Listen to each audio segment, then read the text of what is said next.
இப்போ டைம் பார்த்தீங்கன்னா கரெக்டாக ஒரு 5:30 இருக்கும். இவ்வளோ காலையிலேயே நாங்கள் எங்கே போகிறோம் தானே பார்க்குறீங்க.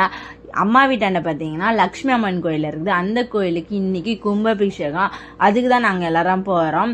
இதுதான் பார்த்தீங்கன்னா அந்த கோவில். நாங்கள் போகும்போது பார்த்தீங்கன்னா ஐயர் வந்து கலசத்தெல்லாம் வச்சு ஓமம் வளர்த்திருந்தாங்க, மந்திரம்லாம் சொல்லியிருந்தாங்க. அது முடிஞ்சதுக்கு அப்புறமா அந்த கலசத்தை ஐயருங்க தலை மேலே வச்சு அப்படியே கோயில் சுற்றி மேலே கோபுரத்து மேலே எடுத்துன்னு போயிட்டு அங்கேருந்து அபிஷேகம் பண்ணாங்க. அந்த தண்ணி எல்லாரும் மேலேயும் தெளிச்சம் விட்டாங்க.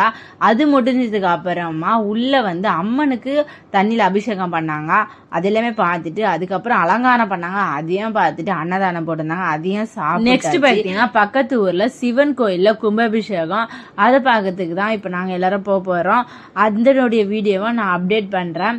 இப்போ இந்த வீடியோ பார்த்ததுனால நீங்களும் கும்பாபிஷேகம் பார்த்துருக்கிறீங்க. இந்த வீடியோ உங்களுக்கு பிடிச்சிருந்தா எங்கள் சேனலில் சப்ஸ்கிரைப் அண்டு ஃபாலோ பண்ணுங்கள்.